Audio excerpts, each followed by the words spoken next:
Apa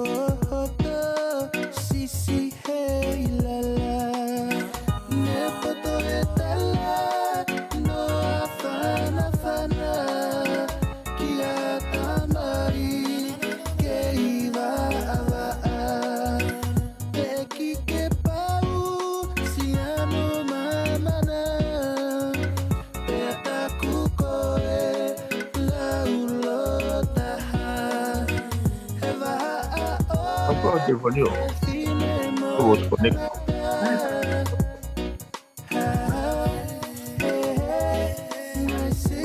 Oh, kira aku.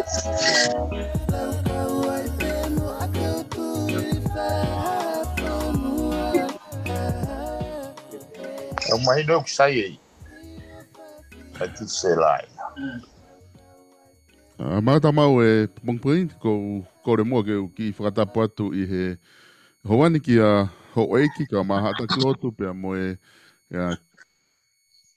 kau matapure pe whake kai ngatonga ko tawa pe mo mea mai ke tau prokalama ko I he pongpongini o atu ko e whatwhanua fo ou ai a ko atu he wike ko tawa pe mei heni whatanga pe ko ngole rei atu ai prokalama ko ni he pongpongini ke te ki motolu ki apina au ku whahaukat whake pokalama he pongpongini whahauko re o mai pe mei tonga pe mea piven piukala ko ngā koe neti whaampe e ongole rei atu ai prokalama ko ni he hoani fia whoke taitai le rei a piveni piukala ke he prokalama he pongpongini malapito piveni ke mau taimi I he ngahi ngafa ke he kehe whahoko I tongana kau ke ilawa pia tuku ho taimi he wike kotoa pe ke whahoko e ta prokalama ko ia ko e whatu whanua fo au wa umaini ka hata wike taha pia ku alu pe whoke taimi alu ke te hange ko e whaalau alu pe ke te lahiange ai ngahi density ko hoko mai o ku te mālohiang e pressure holo he ngahi mea wha politikari I tonga o kai uhinga ia ke ha pressure ha fo I toko taha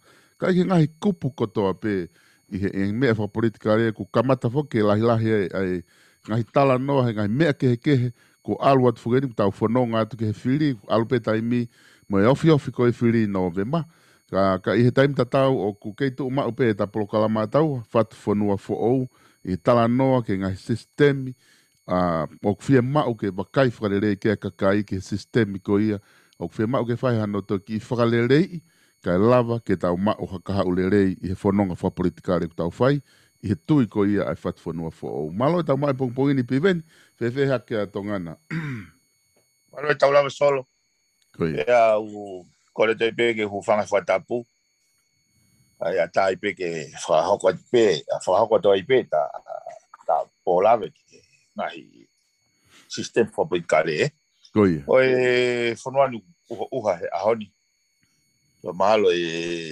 tene wesia ai reception e interneti kata whenga pe ke whakagat ta ki prokalama Koia ko kau mui o na o mui mai ai ta ki prokalama Ia, malo pito, e piveni mo lahi a pito. Ka kotui koe foi hoka koe ni o kuongo le rei au pito pe a kria mai ai a hore a tai nimi pe mitongana. O ta whaam he kai ke to ki holo ai ka e tu mau pe ai ka lava ke tau whiongo ake tau tala noa. Hange koe na ku lawe atu kia I he kamataanga koe kai whoke te aha mea mahuinga au pito ki he kakai he tai nimi ka koe tala noa ai pe he tō wholofola. Ka koe konga lahi whoki au ta lahi nofo tau ai e whatwhanua ko ta hanga furihi holo sistemi. Ke I ngahi enkolo ke he ke hanga o tala noa I mai sistemi pe ta toki whakahoa ai pe ke ngahi mea ko hoko he lolotonga ni ke lava ke te mahino ange. Ka kore atu ke ta hoko atu mua ke katako hoko atu I he ta tala noa ko ia ke sistemi hanga ho wakai ki ai. Pa ke toki whakawhelawe I pe mo e tō wholofola ki o ngā ke ngahi enkolo te mahino ange ki ho tau kāinga ku whanongo mai. solo iyo ko monia pito ho fatano ai ai to ka hanga lau ia tu ai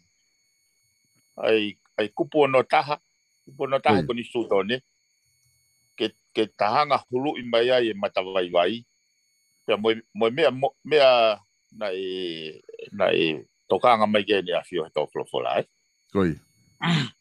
Koe kupu no taha kupu si I tolu. Pe no wharea solo. Ka pawas o tuat he paremia. I he loto ki ai vai ua, e kau me mipa e whare area. I he tui ke whakahifo ai se ami hono lakanga. Kua pau ki he tui ke ne whakatai aonga i ai whakanofo e sea. Pea whakanofo ha sea fo ou i ha whakotu atu e he whare area.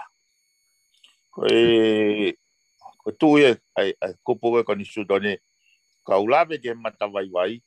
Ai koe na e hanga he toflofola o expose mai, he? Koi.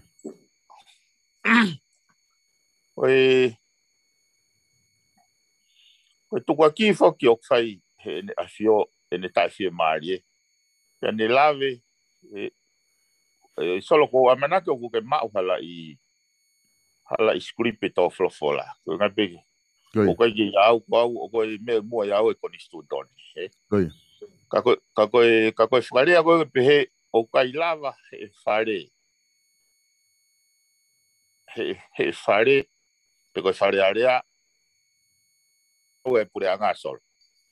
Koi. Sai. Koe mea koe na asi mai ki tua he anga ki peiti, mo e foi liu pure anga, na e asi mai ne iai e ku whakakaukau ka ku solo, ne iai e hange ne whaingata ia sea whare area. O i kai ke lawa ai, ho nau whatongia ke nau sivi, mo tuange ke tipeiti, mo timan whewheka, ke pare mia mo ne kapineti, ke nau hanga o expose mai o disclose mai, ai ngahi whamatala na e whe mau he ngahi he kau whafofonga. Ka koe whakarea koe ni kuponi ko hinga ko ake solo, koe wharearea o tonga, o toko ua ono. Koe whakarea koe ni, ia whahinga taimi peo, tai whi maari pare mia ke sea, whanongo mea. O loto ki ai vai ua kau me mipa wharearea. Ai ko ne loto pe toko taha tolu, ke nau fuotu ke tui. Ke tuko sea ki tua. O i he tui, koe ke pehea ke toi whakaukau i he tui. Koe wharea ko nisi tone, kua pau ke he tui ke ne whakatai aunga. Koe ta uhinga whuke ni solo ke tahanga whafi. Koe uhinga whuke whaalawe atu ke tau taranoa he whai sistemi. He koe fua he whai sistemi, aini o whai ai tae fie maari e. Kau hanga lau ia te kupuni mataha solo.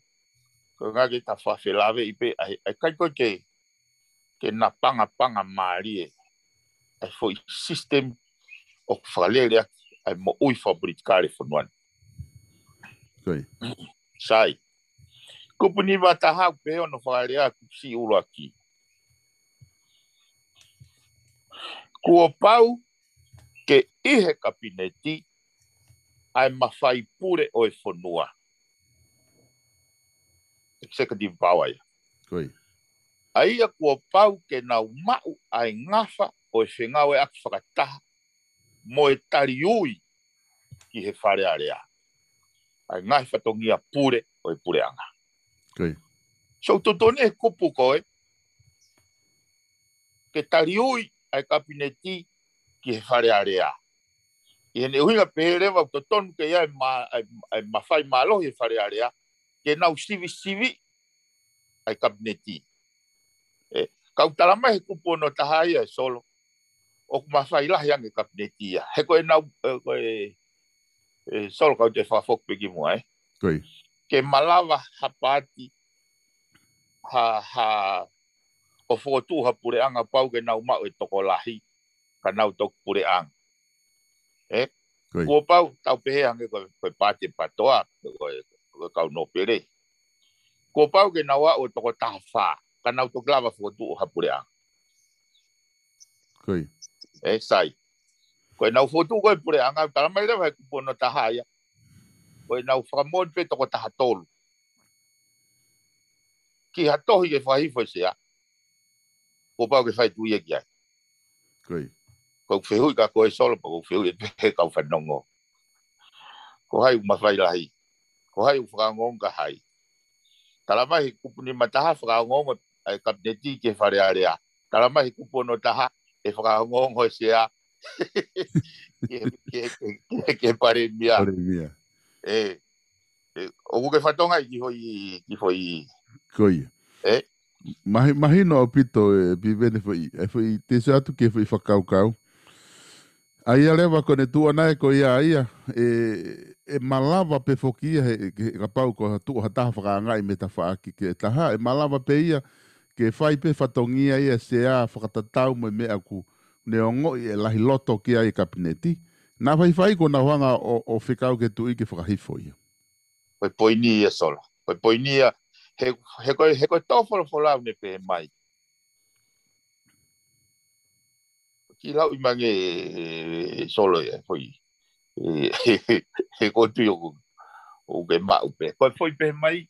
Koe ngā peo ke he kono whakarea, koe whakarea tōwholo whola. Koe whakarea o mahu inga. Koe. He uniongo ne si ka koutu koe ka nai kai ke nai fatu le rei. Koe. Kana ne tuku ki e whare, koe e foi whakaukau, nan tuku ki e whare, he kai ke lava ho nau whatongia, ke sivi e pure anga. Koe. Koe. Sai. Ko hange ko whakatala noa koe ni, nai lahi e mea ia nai o atu he kau whakafofonga.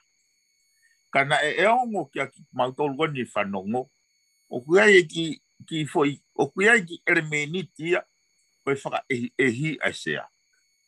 Koe.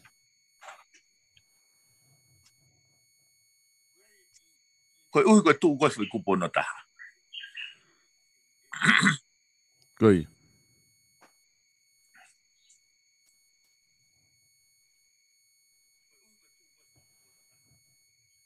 Pei hene solo ko mana tui le leipe. Ko mana tui le leipe. Ai tu e whawhonga pawau tāni ma. O ta ofe kapneti ke ua disclose mai ai whakamatala na e mao he kau whawhonga. Whakawak ma kau contracta e tolu ki e tanu hala. Koe. Ke mana tu kia isol. Koe. Sai.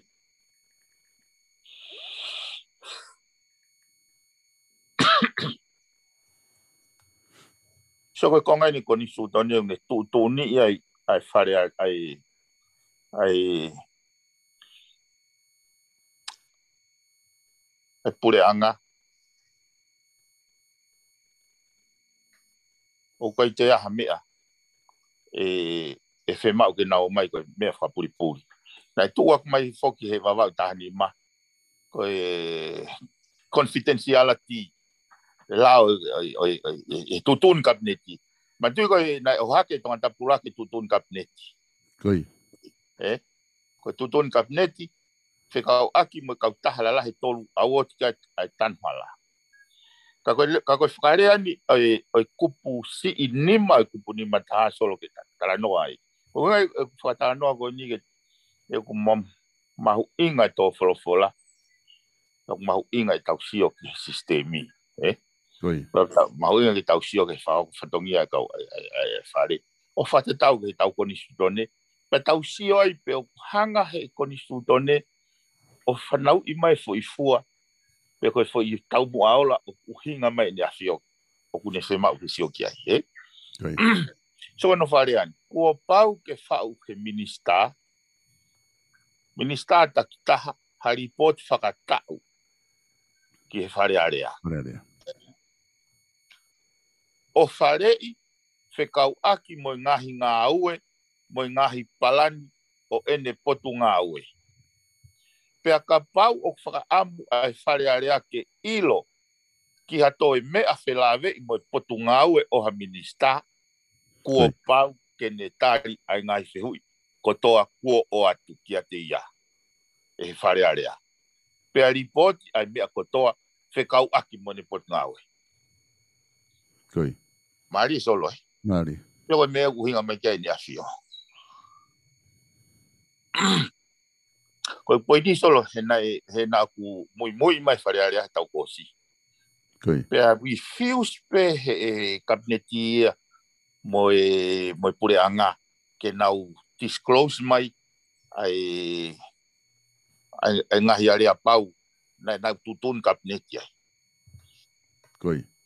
Koe tutuni, koe tutuni, ku valua ko nisu tone, ko nisu tone, ai lao maolunga taha. Ai ka pau waha lao o ku whepaki. Hangia koe lao koe na tutun kapineti koe na whamatala kia e pawau tanima. He whare area. Whepaki a mo tutuni e ko nisu tone. Koe tutuni e ko nisu tone o maolunga. Koe e tuu. Wahoko. So ke whakarea koe ai ko nisu tone ko unga peke tokon ke tau kau whare area pambayanga tainita. Ka pau o whakaamu ai whare area ke ilo ki hatoe mea whelawe i mo potu ngawe o ha minista. So ke whakarea koe ai ko nisu tone. Kua pau. Kaki toi pe mai e malava pe totonu. Tala mai pe kua pau ke ne tari ngā sehu.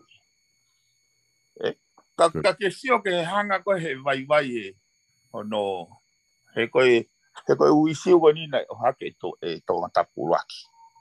Koe. Ai fie mau, ai whakamatala whaiki ki whekau me nau tutuni kabineti ki he ngahi kontreki koko ke ngahi kautaha. Sai.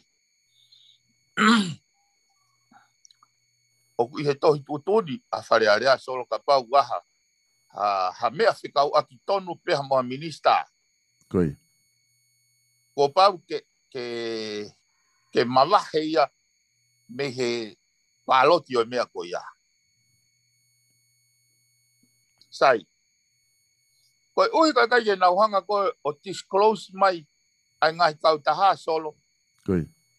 Ne hiki ni mai ai ngahi kontureki moi mea koe ni he honoarea ai ngahi kautaha tanu hala.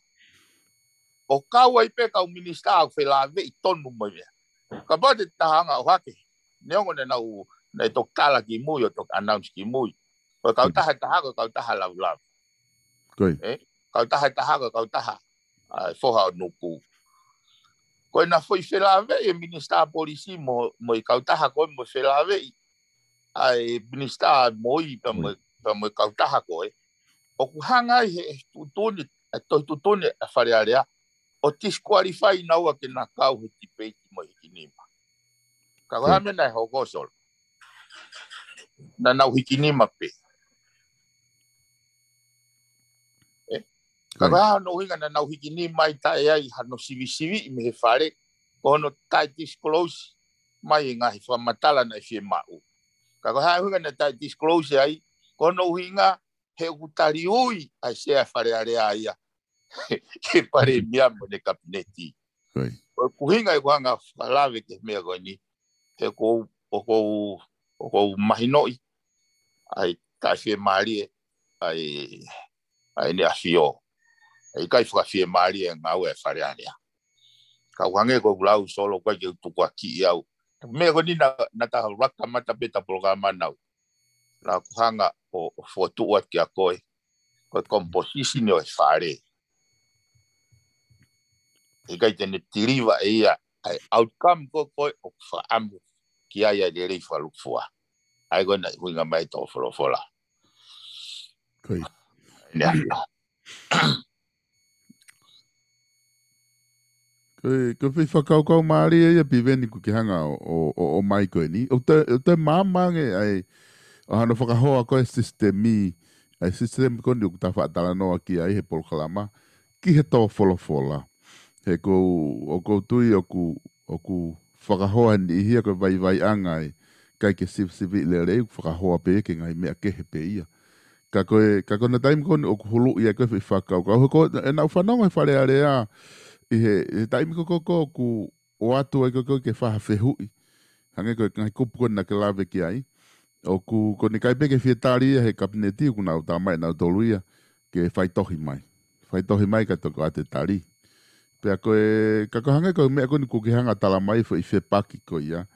Koe sea whare area ko hai o ku whakaongo ngoe mo tari ui ki ai. Pea ku kai rewa ke lava ke fusi au e, ai mea koe ni koko kuhinga mai ke atui. Ka koe ko ngai au tonu ke whai hawakai seriously au pito ki ai tau, ai pure anga pea mo whare area pea mo kakai e whanua. Ki he konga koe nuku ke tala noa ki ai he kuai e poini le leia pitoai. Oia solo he koe mahu inga fukia koe ke tau whakaukau e sistemi pea whakotu hano fo i nifo. Kai te hange koe tū koe e sea. Tala mai he kupuni mataha koe executive o alge kabineti. Pea e tariui rewa kabineti ki he whare area. Kau kai kia fo i nifo ia he sea e whare area. Hange pe ha fu la yone ne tangut mai ka was hu ka to ni fo e ko ke ne lava ia u ko hinga pe foki e solo ai me ko no civi i ho me ko nga ko te mahu inga ia i he ko ho out of town pe u porque ko ne u be ke foki ka pau o ku te out of town o te mawahi me to ton de fai. Pea uu atu e laione au kai ke hani foia. Kai ke ho haa mai a pe u pei kai. O hinga ka koe whinga e poni ko whinga wha matala. O se ange mea ia, o koe ngai fo i sino lalahi e tolu koe kabineti koe wharearea pea moi wha mauanga. Pea tūni i rewa mana tui koe mawhai ia koe executive na i he ene afio. Mo koe ene afio ke o mai foi mawhai koe ki he whare area. Whatongai pe koe ni whehalaki wane mea. O mai ke whare area. Ma tui koe mawhai koe tui na absolutia. O mai a ke he whare area ai foi mawhai. Pea nau whuatu o rewa ai pare mia mo ne kabinet. Pea tari ui mai ke he whare area. Taka kia hafo i ni foia he sea. Ko inga ke taimi koko o ku wheke, ko taimi koko o ku hihiki ai ere o pure anga pe moe oppositioni. O ku lava he sea o whai tu uni without bias. Tai whiri manaki. Ka koe angi mea koko totonu ki ai, pani whai tu uni aki. So ka ulaua te kupu fitu walu. Ko kuia be o hake o me go ni he go talo o se to fola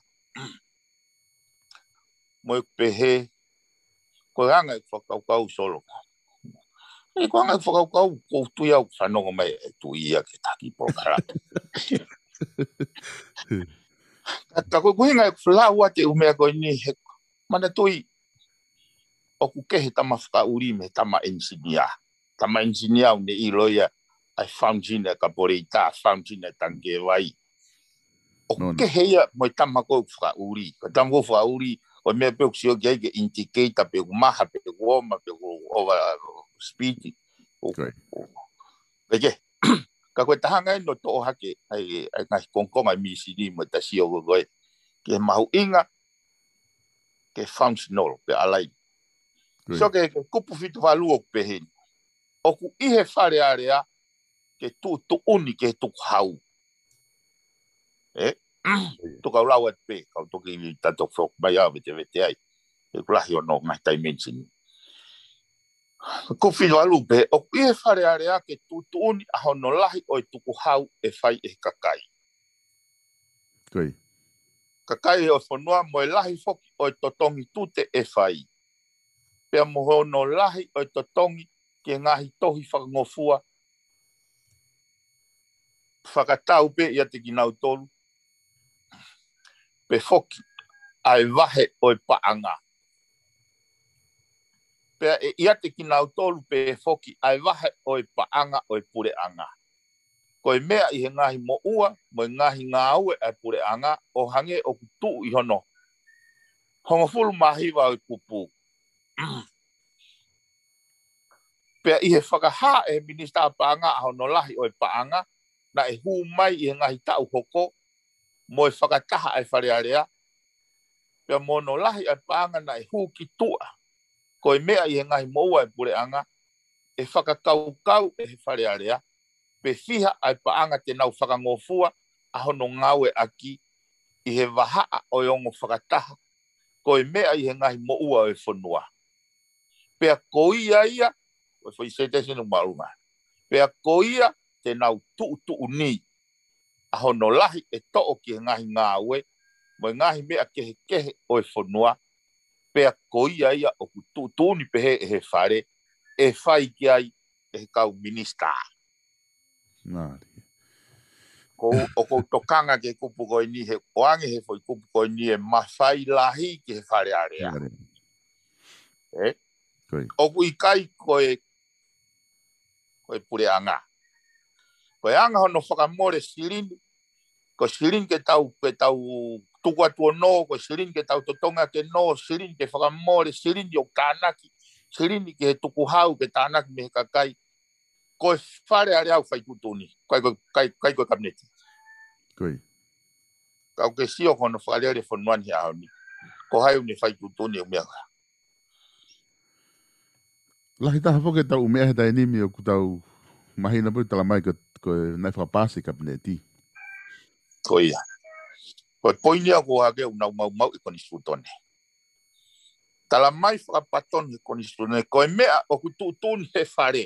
Koe mea ia e whaikai pureanga. Ka koe whanonga koe ni hono whalere mai koe ni he pureanga he tau kosi. O ku hange nia koe mea o tūtuni mai he pureanga. O e toi longoa mai whare. Koi. Monla. Koe tau whanonga hake koe tuku hau. Koe utotongi mo ua. Totongi hopo. Eke pe, te kei ke tau whanonga tō tālanga i whare area. O whare pe tau tō hoko ia koe lau i whamawanga. Whakatotolo atu. Tala mai koe tutuni kabineti. Koe kuhinga poi ni solo. He kunofo whakakaukau. Koe foi whemau betui e ola. Koe mea ia. Ai kakai poto mo kakai yako e whanuani. Te nau whao e misini tene tiriwa e ola. Ka kou whakamea pango ia solo i kulau ai misini ko kou. O ngau e aki. He tau kau whare area, tau kau. Ka ko ongo iau ka au. Te ui ku masori au. Fu maalunga expect. My expectation ke kakai fat whanua ai whanuani. Mai anga hono whakalere system ngā ue whaprikai. Ka koe ila mea kou fia ai. Koe whoki mai tu e tala mai koe mea e kou fia mau. Ki au, ki kakai poto, kakai ako e whanuani, kau loia mbe kau whakamau mea. Nau whoki ange o sio ke systemi. He kou whakapapau at solo. Ka pae kai ke ririu e systemi. Koe foi fua tatau pe. O kia tonu koe foi tō wholofola ko ni kai peke toi mawahe ia mea. Hei kai peke toi lava ririu ha mea ia. Koe hano uhinga, he whehala pe tau sistemi. Koe ke alaini le dei tau sistemi. Koi.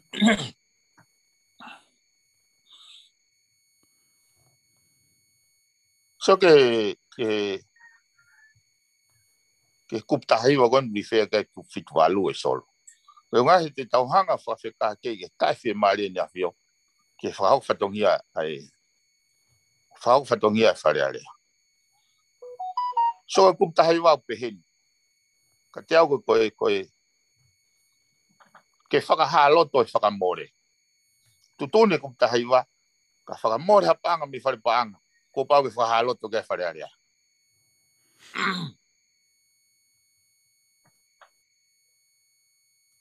Te ulawa te ai kupsi ua. Koi.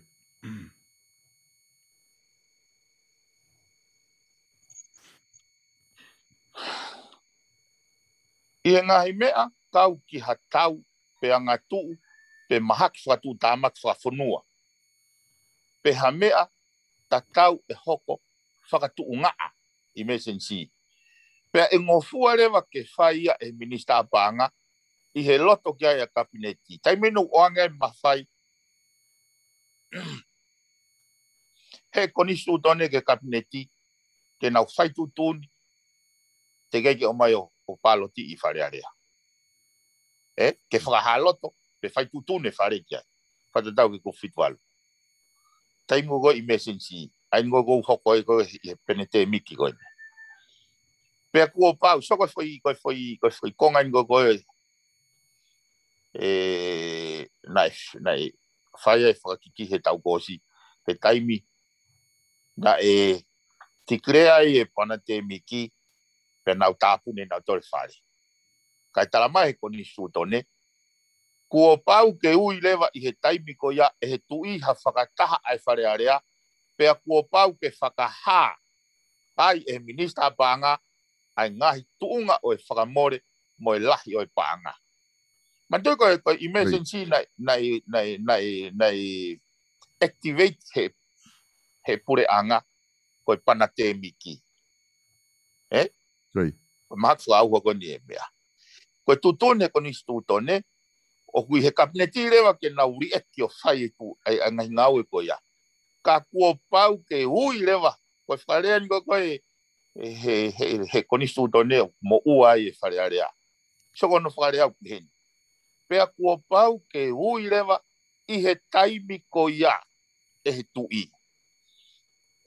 Right there and right then. Solo, na whanongo he polokalama mei te kio na whahoko mai ko ui ko ke iai hapaanga he pureanga kamata siulai ta taha totongi he tangata tonga ko toa pe ku whakafoki mai ai cost hono quarantine nau tolu ko poin fuken solo nau pehe na tono no wai fare pe whakaongongo pe se ake pare mea mani kapneti ko ui hena nau folau holo nau tole taimi ko ia whai nau o whakataha holo he u wāhenga. Pea nau kore mai nau tolu ke tāpune whare aria. He taimi, solo he taimi na na mu ilo ko toa pe na whakaawa whare aria ko toa pe foi kolope. Ke nau tālanga ia issue emergency goi ni hono whaunga hono mitigate whakatau ke tau siringi. Kaneke ke tālanga ia. Kai ke whakahuma ha palani ia. Kai ke whakahuma ha ripoti ia. Tako taimi kou e ke atu. Oku nau whakamahu I whaku nau tolu. He kai ke toi whanonga se a ia. He kai ke toi tuang se a ia. Ti mani nau tolu. He kakapau te nauri se a ki tua.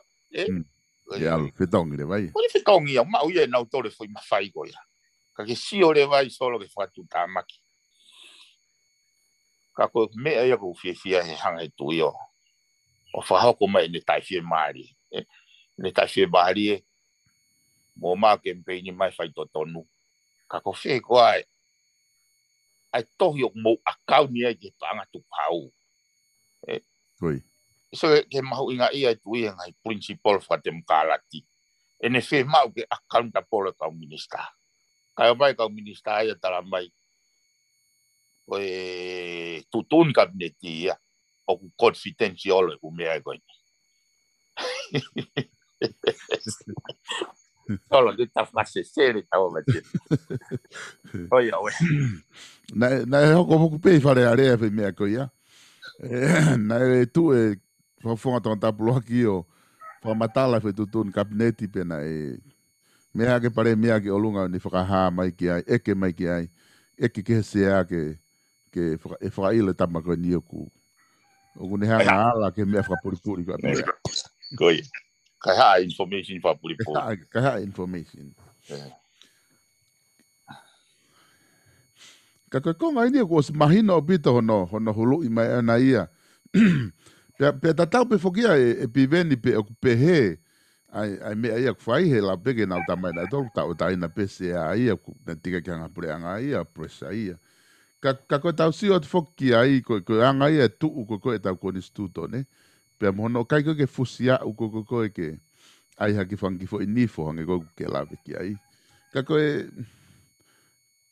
ko hai to tonu ke fai nga ue ke fo ikonga ko ni ke whakatau ataina e sea tau pehe ka pau ko ikonga ia ku to tonu ke fai ki ai nga ue he ke tari a ke to folofola mo mea ke Ko e fe tu, ko fe nati, ko fe mau ke fai mo vetei, ke kamata mea e hono vete ke whahu, whafotu, whalerei, pe awerewa ke tu i talanke ai, ko ngā ua eni ku mau whai ki hoto wholofola. Solo. Ko whakakau ke tari wholofola. Ko ke toi aongai a ke toi alo hatu tia nau te o atu hatohi o whamatala atu hatohi uhinga. Koi. Solo te utok lawe ki ai. Koi. Kau lawe mai au ke mea koe. Ke relevant, ke stay relevant e tui. Koi. Fe mau ke ahane foi nifo. Koi. Hila e konga whaporia u karala mo tau tamaa he taimi koe. Taimi koe ne hau pe hau. Koe foi ulu pe uhiri ato e pere tika e whie maari e hau. Koe anga e whakaukau. He taimi e koe whapori. Hila e konga mama koe ni e lotu mea ko solo. Koe tohi whakawhisi pe. Tohi whakawhisi pe he kia. Nothing less. Nothing less. O ko mana wasi na hanga he wharea rea o tai tokanga e isiu koe ni. Koi. Ka toi hau e nea whio haa. Kai ke toi pe atu hata haia koe ha. O mahuinga he koe fua taimi. Koi. Kene. Kai kene kei lava makataki. Koe anga e koko ne alu e koko o polo uto koko ai tai whie maari. Koi. Solo ki au he whakaukau. Ai montuani.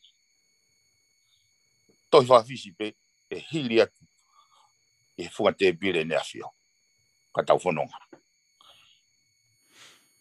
Toi whawhisi ai sea wharearea. Toi whawhisi ai pare mia whanonga.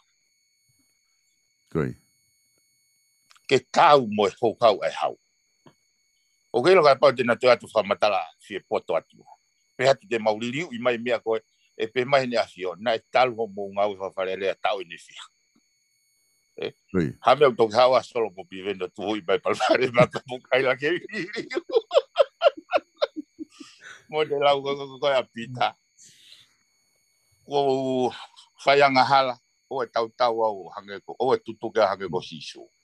Kai furi ke he i au tutuki ai. Toton ke pehe ai whafotu kata ai. Ai ongo taki koe. Nao kore ke na fio o e tutuki tuu naua. Tutuki furi ke he i naua. Koi. Koe pipeni koe mea ia ku mahu inga a pita whokeni oku atu. Ka koe te tau whanonga atu pehe koe. Te whoki tau iloi pe koe hae. Ai tari e o mai me whare area.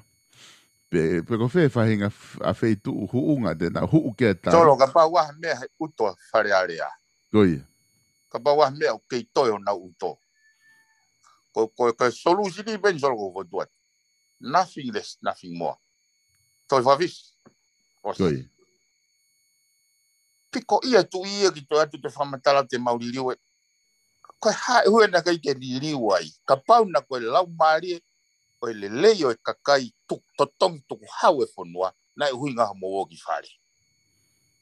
Koi. Hame wai ki tok tafulu i moutolu. E solo, soko koe ngahi mea nia wui koe katolika koe ngahala more tani. Koe hia whai ilo. Na e more ai kaukahanga taratu ai whakaukau. Na tau awe tau sirini passporti o whakahu University America. Whakaukau re rei peia. Toki more ai mui. Toki more ai mui kana kai ke tau. Koe nia solo. Koe foi ala te puranga to mai ai wakapuna me private o whakalere wakapuna nau tolu kai kaha nau tau kei. Foi mea foi actually ni koe ke pehe tau pehe koe kai haana kai haa mai pehe mata. Kai ke lawa sia whare area, kai ke lawa kau whafuma whare area, kai ke kei makata ki he tui. Ke sio mai ke he fu system o kutoton ke nau malu ai interest e kakai. Koi. Ko poini solo ko osia o tunga tai tau e whare area ia. ko uhinga ko nauhanga o tukuange foi mahafu o pas me na tolo tau ia tu ko anga fo ke kau front line na ke na malu ene afio mo tau i fatongia lele o na fai ko malu e puke mutu e kakai he kurea pe kakai ko uhi ko na ko na fai hala na fatongia ko fa ka aku ko se fare le ko ka nga me ma tapulu ma timi apu ka ko fa ka aku solo fa ka ta ina ke mahu inga ia sonuani he afio kai ke toi tui e toi lava fa matala fa poto fie poto hata me fare area pe tu fare area o fa hu ene fa hoi fua o foi toi fa fisbe me o taki tau fili fo ai pe he mai na tu pa tau un te kai ilo ka toi hau e toi vale la ma ne tai fie maria mu ko te pe hata ta hayo ko hai ne tai fie mari so ke no o se for la u ko si se ta kai te pure anga me pare mi fa na uki party va u mari ko va no wai ke na ne te pe mai na to ka foi o winga ka ko ka pa ko anga ai ko mana tu ko tau identity ya winga tau ai tonga winga ai fu value winga tau mate ki fonua ko nga ko tau tui ka pa ko anga ni fa fotunga pure anga pa mo fare area ke na tai tokanga ai me o kumulot mama hia o fotu wa tau ya ke tonge ya halaka ya kakai koi o ka tui solo te tonge u kakai ya ka pau ka yang una mahu inga ia he tui tonge na take it onto the street demonstrate ke oa te na o mai e na fainga afungi pe o tina tolu na sio hivyo ya ke kitari na ya wake kwa so na te ki kamata la me na to kamata nya ke hange ka o penia ke kau popo na tala ko na tolu na malu e tui ko patoa ke to ma fai tui na tolu ne na te fa vi na tolia ai to fo la tui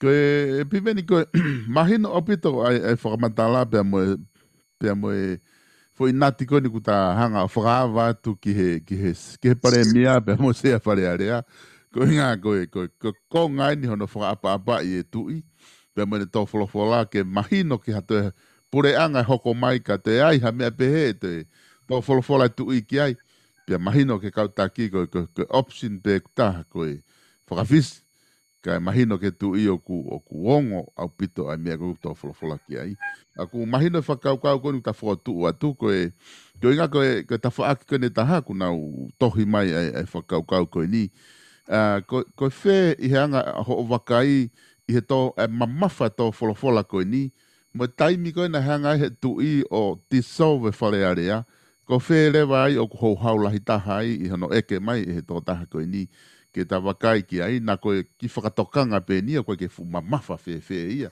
ange koe taimi na dissolve ai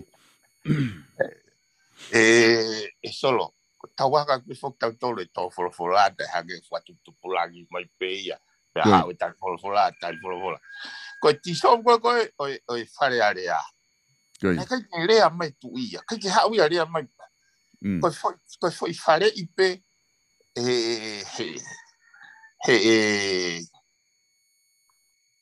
pare mia malolo ya koi pe ko se ai fare area ko ya ko ye na fare kana o ko nga maka tunga ni solo o fa u mai la fa puri ke to ana na hanga fa i sia i mona si ai tui koi ko kai ko ni fa no ko tu ta programa mai no ke ko ja ta no to ma fa i koi ai we kono modi ke si o he foi he konga ko ya konga de toflo solo na mahu inga ia koi ai fare ko he me afio ko ia yo mahu inga kia ka kai to tong tu hau Koi. ene hanga I lo I foi mo on ko fu señorita that's the source of revenue ko mo tol o mo to tong tu hau ai ka kai fo mo ke whakapoto mo whiri na whanonga ne ui o wingoa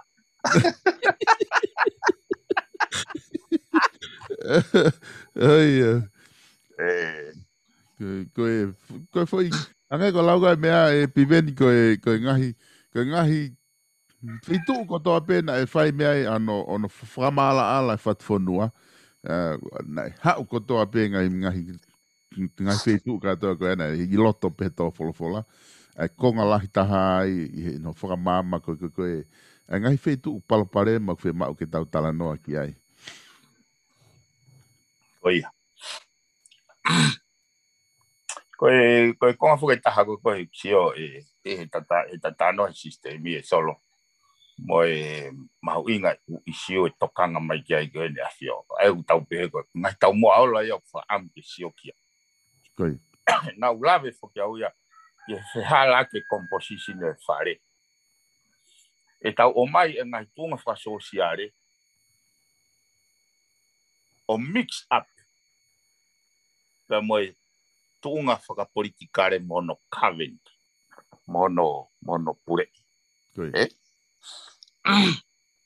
sio ke whakarea koe he ne afio ne hanga whakapoto I mai koe ai tō no os koe ne foi sete wha mui bane pehe koe pure anga oku I whareni pure anga ia na mou whiri ai koe sio kono ke ne hanga ko ai ki tau toi masilange tau whakaukau ka oate whakaukau koe ka pauna I pehe mai he ne asio koe kau whakafofonga oku I whareni koe kau whakafofonga e na mou whiri mai tau tuhu mai e kakai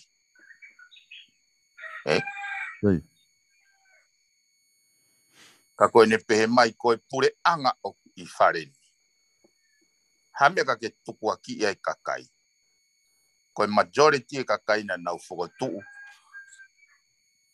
tae whalala anga ai pure anga oku I whareni ka koe na I whiri he pure anga oku I whareni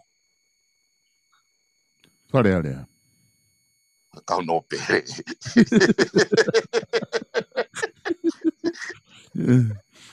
koe koe monia solo koe pure anga koe no urotonga whakalere pure anga koe ahoni koe kau hou e kina nau whiri ai bottom line he koe majority e whiri ai kakai nau tolu tanguta tuitua koe ke nau pure anga na tu ko ngoinga o te ke pehe ko pai mistake ko tofolo fola fo ilea ko tope o tuina o aveo sivi e tehe ke ne pehe ko kau whakafofonga whare area o kui whare ni ke au pita mo de pe mai ko pure anga o kui whare ni ko mo tolu na mo whiri ka ko hai mo tolu so ke ne tu koe ko winga pe rawa ko di koe he ko no moni so o tokanga mai ne afio ke whakaputo poto e whiri he ka kai to tong tu hau ai nau kau whafofonga koe ki whehui eni piveni ku whehui mai hotili ke ki eke tonga ka koe pe koe ko tau wholofola koe e tui o whatau mua ki he pure anga koe ni pe koe uhinga pe ke he pure anga koe ni me pure anga ki mua pe kunga koe ne whakaukau koe tolo wholofola ku hange ke te ia koe pure anga whiri e he kakai uhinga e koe pure anga me he wafi hongo fulu ai aku me koe tau wholofola na uhinga pe ke he wafi hongo fulu hawai pe koe pure anga pe koe ni koe te tau toi Lolo ata tolu he ko ka ko tau ko tope wai hu fe fare area. Koi. O address ai fare area he tau ko tope. Ka pe ko ni ngai tai fi mari. O ni ngai tai fi mari. Ai go ti te la mai ne lisi. Ko hau ai pure anga. O whakalere ai private sector. Ko mea koe o toi whakalere businessi. Tō e ngahi ngā au e tamte ngahi kau private. Ko foi action koe ana whai katoa tau kōsi. Koi. Koi. Ko ngahi kau taha tanu halalahi. Nai os establish e whanua ni. Nau tā moa nau tō. Ko uhine nau os whatau louta nau tōru. O mission teke, mission mamafa mea. Koi. Pakai ki awe tanu alaia ki anau tolu. Kai toi whokotuu fo ou. Ai ngahi kautaha fo ou ia. Ke nau whai nau toi tanu ala. Sai. Kautaha fo ou koe ni solo ne kai ke pehe ke aha nau wak sirina na do ke nau wak invest. Ke nau. Koe o atu pe sirin ai pure anga. O awe ki he pangke whakalakalaka, pia nau mai o no ai, kai currency he pure anga.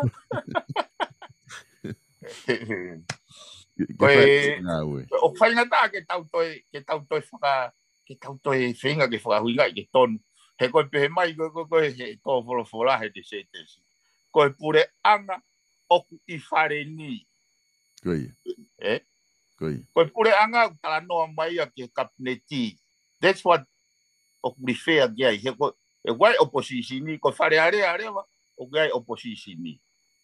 Ko wai lewa ai ko e tau to e mare tanto te feo. Koi. E to para poto. Ko pe pe au ya ko to fola mai e pure anga ko ni. Koi. E ko pure anga fo o fo bien. Ai we. Mahino pito pivene ai konga ko ia. Ke oku ko pe to taha ko ni pena e kau nai ai kakai to tong tuku hau me muri he to fola ka tu I hono fa ke fa malo ia hange ko ni fa malo ke kakai ko I tonga to tong tuku hau tonga pena e kau me kakai ko no fo muri ai lak pa anga tu hono fa malo ia ko ni. Nai ko ke fa malo ia e tu ia. Ko pe mai tu yo mau inga. Mau inga. Ai ko tong hau. Pe kui tonga, pe kui muri, pe kui vava, pe kui lalo fonua. Koi. Ka bau nau te tong tu hau. Koi. Maria pito ku mahino pito pivene ai whakaukau. Ko tui mahalo koe ke aha te fu. He tu e tainimi koe ke aha whehu I te fu. O mai pe whakaha ngai mea ku whenga ke ki ofi mai pehe te mea koni ta tala noa ai. I foi sistemi mga hi kupu kone instituto ne. Pero mea lere ke mutol koni kainga ku mau tau wheau he whai polokalama whatwhanua. Ke mo whehu I mai I he ngahi kupu koni ku whotu atu e piveni I he ngahi kupu koni instituto ne o ku ai whepaki ai koko hange utariu I e sea I e wharearea ki he kapineti ngahi whakaukau ko ia mono whakahoa ke tō wholofola ko tui ko mea mahu inga ia ke mo ka pau ka mo whehu I pa mo whehu I mai he laine ko ia. Koe foi I flores fo ke taha e solo o te ula veru kia I.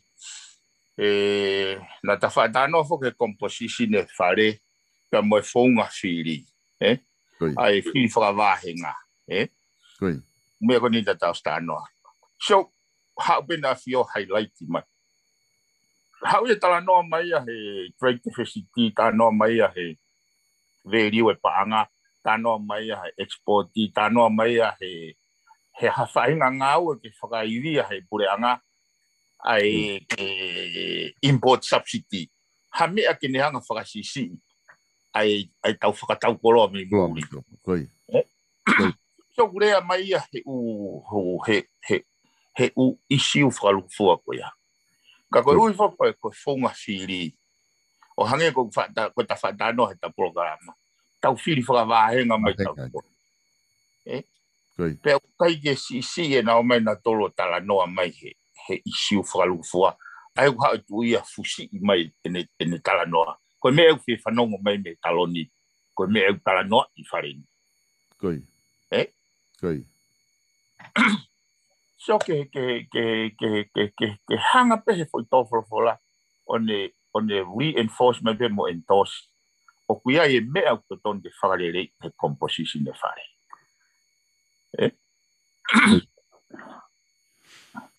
He ka pau hei kai ke toi I riu.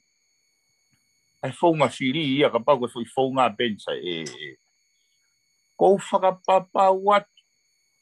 Koe tōko koe tau whanonga I whare area he ngai tau mai koe pete tau te whanonga I tau hoko. Kei te I riu ia. Koi. Pete nau tōke he kehe ai pēha whare area ia. Ta mwene a whio. Tōke he kehe ma oi pēha whare area. Koe uhinga whukia solo. Ai reinforce ai foi te whito I mo oni o whakaukau o pātoa. Koi. He nai wahe I ki ko whakaukau rewa ke hai nau tolu.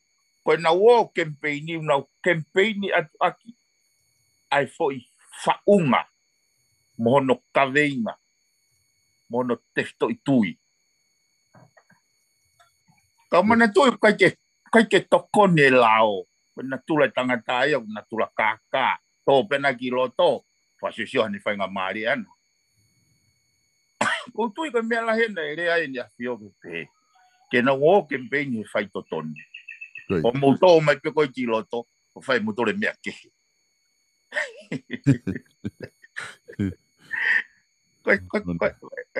ko mari fo ka solo ai men o ka yo to ma to fo la ko ne rocky for when the rock said they see now picky go he ya ko ne whakamalo ko ne whataki he tua ko foi rena ni ngau o tu ai le re yo toma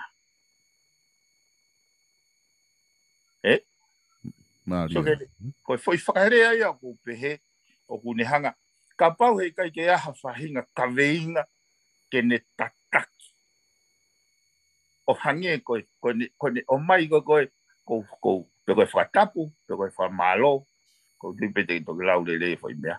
Ka ko mau ben from the top of my head. Me pe ko na mahu inga ai. He te ke nei ke to whanonga ko to fu whanonga no whare ai ko ya. Whamalo ke o tua o ku tu ai le o tonga. Koi. Ko ne hanga ori. Nene pe ko o ku whawheta ke o tua o ku tu ai le a tonga pe mo ene tauhi mai kakai e whanua. So haki. So he lolote fi whakaukau e so. Ke iai haka veinga. He kapau e to e foi mea koe. Tau hange pea ha tau kirikiti holo fuloto a tātau ka yaha mea. Ko yaha tahaya e. Ka unehanga o mai e koe lula fua e whanonga. Koi. Ka nehanga rewa whakahoa ai fua whatongia. Ai whare are a kumfui. Benchmarking ko iai. No. Koi. Mona. Ko tui mahalo pi vene koe whakakau mahu inga api toini ko tau slava o talanoa ki ai. Pea ko tui o ku mahino le rei pe ke he kai ngai ai whakakau ko ni te ta hoko atu pe te vete mamari e pe ngai polota ko ni ke osi sistemi he kai ko toa pe te ta hoko atu he whatfonua. Pea ke mana tui pe whoki he kai ngai a koe o kai ke aha mea e te tau whe mau te hanga mea kena ki talangi ko ke whe mau motoru e ka whahinga whanua ko ke aha whanua e whe mau ame motoru ki ai ka kono o atu pe ke tau sio ke ngai flaws o hoko I he tau sistemi te mahanga au e whe mau ke whakahoko ki ai Koi ta hapo ke ai mea nau ko nau whiwhia he tofrofla e solo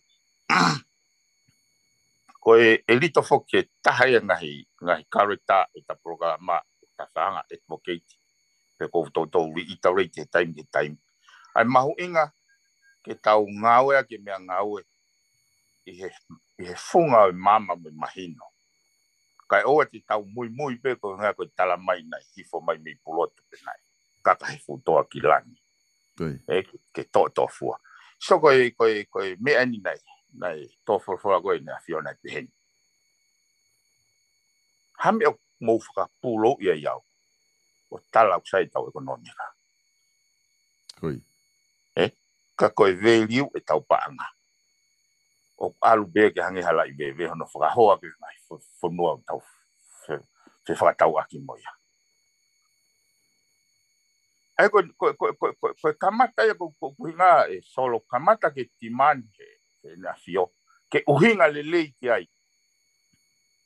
A mea koe ka whaatanoa ke uhinga lelei. Uhinga lelei tau konisi tone ka tau tolu. Ka tau hanga whakapapa. Pea mui ai. Pea si e longoa. Ai ko sio ke hanga i ne whakaukau. O kamata rewa ke ne ngau e mai.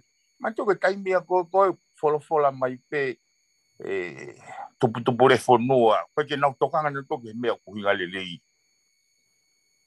Tau ke sio ke foi hai koe. E ne whemau ke kuhinga lelei. Ke whetaura ki ngutu.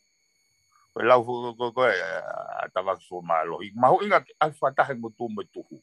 Ai koe ngā oe mo rea. Pea ka pau alo e ngutu ki mua ka alo e tuhu ia. Ki mui. Algo que tá aqui. Tau tonu pe ono tutuki whakafohi fo ia koe. Ongo taki tau koe. E tatara noa fo ke na tokanga lahi. Ke ua te tau whaitutoni aki pai emotion. Ka tau whaitutoni aki ai mama. Kos whakanaunau he o tua. Ke uhinga lelei. Ai mea tau whakahoko. E sistemu tau mui ai tau mahino. Kai ua pe mai peke e waka wholau. Ka koe asi kai kulahi ane popo ia. Ai koe ka ngai mea pehe. Mahu inga koe ke mama. Whaitutoni. Ka koe whia lahi he koe whaka tololoto e tō whola. O kune hangai o pehe mai. Oa e mutu whakamatala mai ka au. Ka mohanga. Mantui na tatala noa fo ke solo. Ke oa ave ai mawhai o tuku he sino. Ka mai tuku he sistemi. Ka o tala noa at foki. Ka pau koe requirement effectfully ke ne operate ko o ngā oe ke operate machine koe he kilomita tolu nima he houa. Pa ke operate pe ko he kilomita e ua noa he houa. Ai koe uhinga koe ene asio. Koe mea e whai putuni. Aho tae malawa ke operate machine he kilomita tolu nima. Koe mea e tūri ai koe he ngā oe.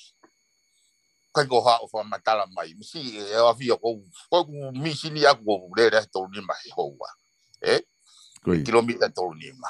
Whaka matala pe. Ai uhinga pe he mai. Ke uhinga lelei mua. Me tau whai tau ngā oe.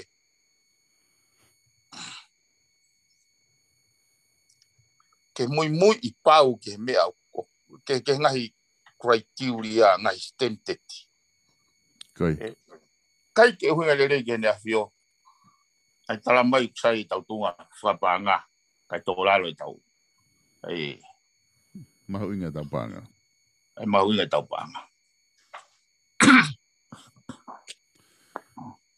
Mone apito e piven ko tui mahalo ku tui mahalo ke whamaapo mai ta konga konu ta talanoa ke ahoni ngari whiunga e foi ngai foi whakaukau mahu inga koni ko ke hiri mai ke whunga te pire ke whakai kai inga ko ngā ke nau tai ches whakalere e whakamatala ko ia ko fie whaka osi ak pe foi statement wha mui koe pure anga o I whareni koe pure anga ia na mau whiri I hene pehe solo o ku mahu inga lewa ki he kau to tongtu hau ke nau whiri I ha whoko tuu o kune o atu moha no kawinga wholau moha platform tene lava o whoko tuu ha pure anga hange tof ko ngau e whahe patoa. Nea mo ko ngau e whahe la solo.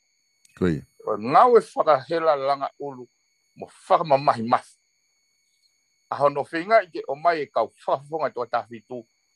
Ko e kaweinga whoke e solo na e lawe ka tonga tapuraki. Koi. Ai pule le rei mo ngahi mon whate mukalati o tariui mo i wahe tau. Ko e kaweinga ko e patoa. Ko e koha mea whakapatoa i. Mea whaka-universal i. Ko e whai to tonu ko e koha mea ia ko e patoa au nau ouni. Solo. Ko e tangata ko e mea vai. Kau kai ke hinga ha pate rea pa disqualify ka toa i pe ai siasi. Pe hinga ha whaiwhekau ia pe he kua kowe siasi. He koe nau ia. He kei nofo tō mao pe toka te rine ia siasi. Koe toka te rine oi patoa e solo. Kei. Pea kou pehe o mau inga rewa ki he kakai tu tong tu hau. Ke nau whiri whakapoto, ke nau kau hono whiri e pure anga. O e tukuange pure anga. Ke toki awhanga tuku e kau nopere. Ka koe kakai. Koi. Kai ai hataha solo alu ke he kakai koe whiri tawa taina. Koe urak whaka ilonga ia hataha uksio kita. Koe whiri whakapoto uhinga mai ai nea whio. Ki he kakai to tong tu hau. Ka lue mai hataha me he toko taha whitu kai ke aha ne timi. O ku kau ki ai. Koi. Pe koe ai pe ki ngoi timi ke nau toke ofka lava ke toko hiwa ka ho iki. Koe rakfa ilonga ha tangata sio kita. Pe au kai ke aha ne interest taha he kakai. Ke whao sa ke mea koe. Taha ngahi ngahi whihui nai oangia. Pe ko hono pe koe fu taimi loa. E tau e tongo fu tupani hi wharearea. Kai kei fu mau i hene kawinga. Pe u troa ene malohi mei fe. Koe no molofo e tau toru tau tafoki pe whai tāniki. Koe ngā ke ua toi whehu ia. Koe ngā tau pe kau me toa. Koe suke maari me lolote whakau nei tāria ke pare me malolo. Koe iwi, koe ne pehe, koe iwi. Na e troa mea i hono malohi ke tū mau. He taimi na e malawai ke ne o hake interese kakai o maolonga hene ase nita whawhaitutu. Taimi e te ke mauiwi e. Ke whahokore re COVID-19 te mo kakai ngau whawharearea. Koe de alupe e te self-interest. Self-aspirations. O maolonga ngea he lelei whalu fua e kakai. He kai ke tu mau e solo. Te ke whemalere aki olo pe koe. Ke lava pe o tala e kau whafufonga i wharearea. O nau hu tawa taina. Koe aula te pe koe patoa e mao e nau whainga maare patoa. Aula te pe koe kau no pere mao e whainga maare kau no pere. Kai ke ha mea tataki ia. Pai rewa ke aha fo i benchmark ea o hange koe tō wholofola. E whawhetai ki ho tua o ku tuua e le rei o tonga mono kakai. Malo solo. Ia, malo vito pimeni. Pea ku mahuinga pita ta mawai ai he fo i whama opo ko ia. Ko tui koe whaingofua pea mo ma opo e whamatala o ku mahino whiunga rewa ia pea mo whaingofua anke kakai ke nau. Ave katoa ngahi mahino ko ia mo nau whakaukau ke ai. Malo pito pimeni pea malo e whaifatongia mihena. Kata toki whelongo aki hewe kau he ta polokalama whatwhanua fo ou o whatu. Whatsolo. Ia. Wa malo atu e kainga i he lava e tau polokalama ko ia whatwhanua fo ou ki he pongpongini. Whatawang e pena e hoko ngai whakamatala ku atu o ongole rei peka te mo tolu mo mauinga maari ke lava o hoko atu aki e tau whanonga mo whanonga aki ki he tala noa ke tau ngahi isi uwha politikare. Au ku whamalo lahi atu ke te mo tolu ko ngā ke tala noa lelei ku mo whahoko he tau pesi.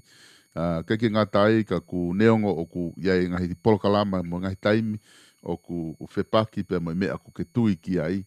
ka ku whawhiwhia ma peka te au wakai hifo ku mo debate mo tālanga whewheka pe mo tālanga mālohi ka ku mo tālanga whalerei pe ko inga he koe kakakai tonga ko tā pe ki tā tolu pia katak whamore peka pana ia ha ngahi whamatala mo polokalama ku o atu o ku kai ke whiunga pe mo ho amanaki pe o kai ke whiunga ke pehe ku kai ke mea totonu ia o ku tau takitaha maana pe taha kotoa pe i he mea ku whakaukau ke ai koe mea ini kutotonu koe mea ai kutotonu koe mea umahu inga taha ke o atu information kau ki motolo ke au atu kati motolo o whatu te vita lang malo e tau mau e ahoni pe he whoki ati ki motolo kotoa pe o ku mou i he ni ke tau whanonga atu he ngai polokalama koe ni whamalo lahi atu kati ki motolo ku mou i he ni he tau PSCV pon media o ku tokolahi apito ku mo iheni he tai nimi pe pe ke te mo tol te mo tok mamata e tau polokalama ia whainga taimi pe ke ki ngatai ko wha malo ia te ki nau tolu ku nau sio live mai ku nau mamata mai he live pe me he YouTube o ku whawhiawhi apito taimi o ku mo kau mai ke tau kau whataha i hinga he polokalama ko ia o ku whakahoko ko e polokalama ko toi ka e whiawhi ko e hoko ai o no ko e langa whanua ia ale matua ko na proklama for community o atu ai fiafi ka ne ngoia tau mawai i he hoatani ka tau toki felongo aki i he ono ai fiafi i he proklama langa fonua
whamanato te pēkai, ai ngai kau taha koni, mo whamalo ia, ngai kau taha koni, kuna o toko ni mai, ki hono whapaanga koe, tau ngahi polokalama, ki lava o whakaongo atu ka tiki mo tolu. Ko e South Pacific Loans, whamalo lahi ki a Stalek Tupo, pia mo e kau tahas no South Pacific Loans. I e toko ni ko tau pē mo whai, ki e whakahoko atu, tau ngahi polokalama ko tau pē, o ku o atu pe miheni. Ko e whika telefoni ko eo ki hau whia mau no in Usilani o ku iai office i he Mount Wellington Highway pia mo e Cavendish Drive i Manukau. Ka pau ke whia mau ke hase niti ke tokoni ke family, whia mau ke whakatau hau mea lere, whia mau whakatau api. Pe ko whia mau pe hawhainga paanga ke fuaka hawhainga ka venga. Ko e South Pacific Loans o ku fuoloa tau e nau toko ni i ho tau kainga tonga o tau kainga ko ia i he Pasifiki. Noa valunge au, valu valu, hiva valu, valu valu. Noa valunge au, valu valu, hiva valu. Ko e whika telefonia te ke lava o le ai ki he South Pacific Loans.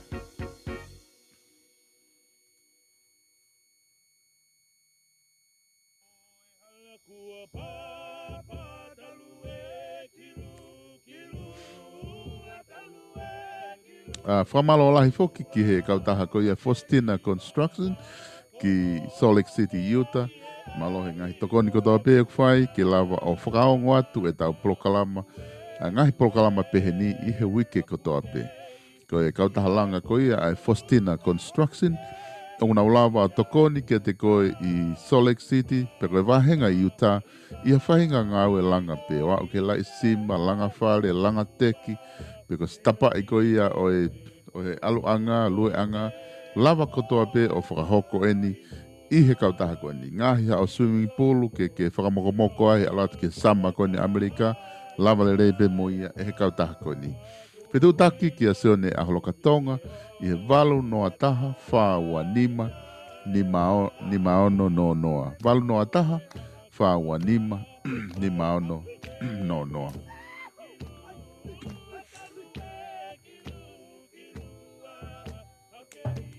Koe kautaha kawa tonga.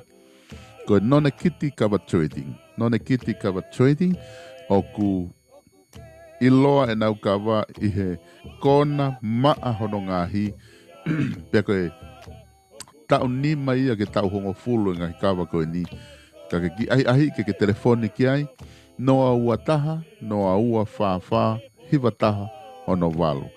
Noa ua taha, hiva ua wha hiva taha ono walu. Koe none kiti kawa trading ia te ke lawa whetu utaki ki ai i he kapau ke fie mau hao kama.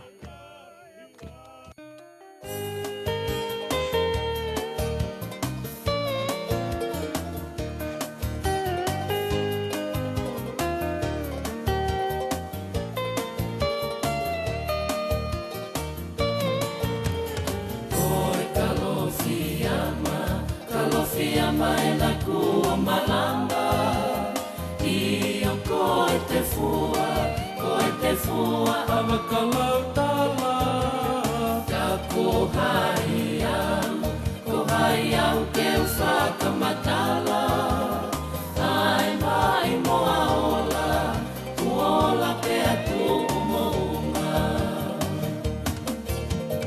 ilo e hapuna ke moha amau ai te kifaiva ai pai ni mutu koe toka i maananga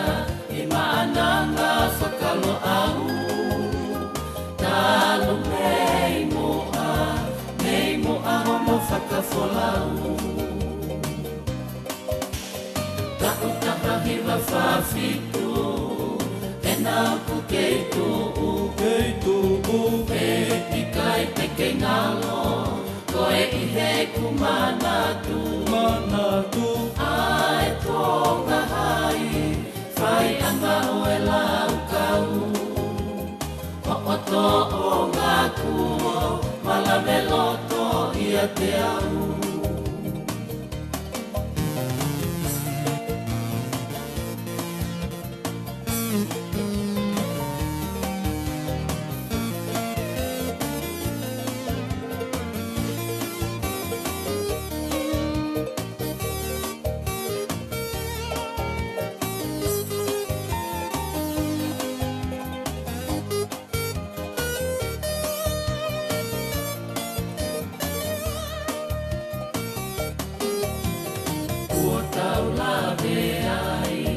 lave ai hono momona koe e finanga ki he whanonga koe kai ia ai ki he lele i taha ai koula siueri hau haua Sangone tele anua mo kama koe fare koe fare mama ai fai mata o tau ataina o pukei manongi pea e lau i kuonga Tau taha wa whawhitu e nau ku kei tupu e tikai peke ngalo koe i he kumanatu ai tonga hai whai anga oe lau kau ko o to o ngā kuo malame loto ia te au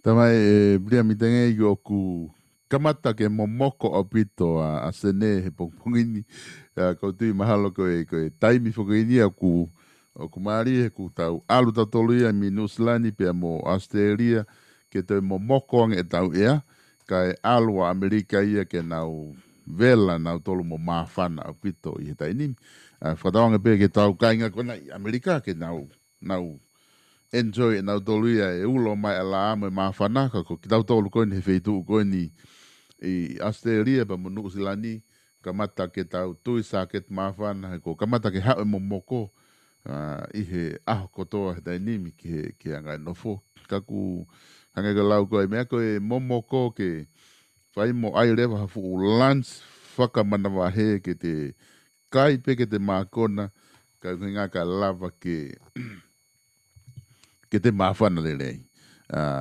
Malo apito e kainga, mo ke nofo mai, ke he tau polokalama. Song and records, yeah, the records, G-Flash.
Hold you tight. Oh baby, baby girl, please don't say goodbye.